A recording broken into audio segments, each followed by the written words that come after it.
RMC chez vous toute la semaine à Clermont-Ferrand. Vous le savez, nos reporters Mao Becker-Granier et Martin Bourdin y ont posé leurs valises. Bonjour Martin Bourdin. Bonjour. On vous retrouve au sommet de l'élevage. Vous y étiez déjà mercredi. On avait parlé à ce moment-là du rayonnement de ce salon pour les agriculteurs. Sauf que depuis mercredi, c'est surtout le défilé des candidats à la présidentielle. Exactement, les vaches, les taureaux du salon ici en ont vu des candidats. Tenez-vous bien, la liste est longue.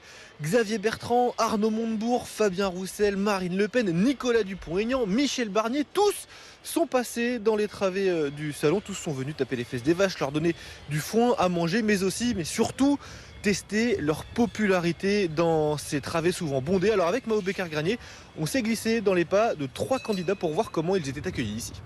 Il est à vous ? Il est à moi. Félicitations, il est splendide. Marine Le Pen, toujours très entourée, surtout très proche des vaches et des journalistes, parfois, plus rarement, un échange avec un éleveur. Félicitations pour ce que vous faites. Merci beaucoup. C'est merveilleux. Ah oui. Faut défendre ça. Il nous faut du soutien pour tout ça. Ouais, on vous soutient. On vous Merci. soutient à fond. La candidate du Rassemblement national donne plus de selfies que d'éléments sur son programme. Le Pen, on peut avoir une photo s'il vous plaît. Avec grand plaisir. Et ce n'est pas pour déplaire aux visiteurs.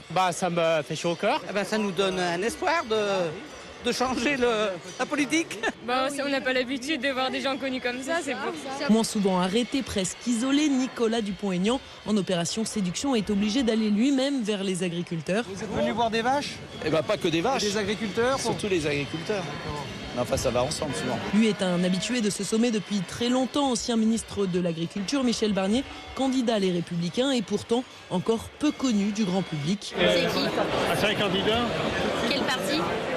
Un peu vieux. Moi je m'appelle Michel Barnier. Ça me fait une belle jambe. Et les absents ont toujours tort, les éleveurs reprochent au président Macron de ne pas être là. Éric Zemmour, lui, n'est même pas mentionné dans leur conversation. Absolument inouï cet échange quand même. Moi je m'appelle Michel Barnier, ça me fait une belle jambe qui répond.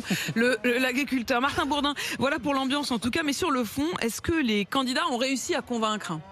Alors en tout cas, ils ont essayé, chacun avec sa manière, chacun avec son style. Marine Le Pen, c'était à l'abri des regards, elle a préféré parler avec les éleveurs loin des caméras. Michel Barnier, lui, c'était en serrant le plus de mains possible.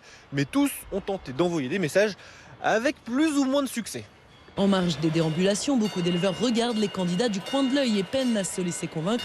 Julien Lapierre, un éleveur lozérien, est désabusé. J'ai 37 ans aujourd'hui et ça fait des campagnes électorales, c'est pas la première que je vois et les politiciens viennent chercher des voix, une fois de plus, nous faire des promesses qui ne tiendront pas et de toute manière, moi j'y crois plus à la politique. Et ce, malgré les différences importantes entre les programmes, notamment sur la question européenne. Michel Barnier a lui-même participé à la mise en place de la politique agricole commune. Je tiens à la PAC, cette politique européenne qui accompagne économiquement l'agriculture française. J'ai fait cette réforme avec les agriculteurs qui sont ici. Alors que Nicolas Dupont-Aignan préfère ne pas aborder ce sujet avec les agriculteurs, pour Jean Marty, éleveur, impossible de voter pour un anti-européen. Aujourd'hui, la moitié de notre budget, c'est l'Europe.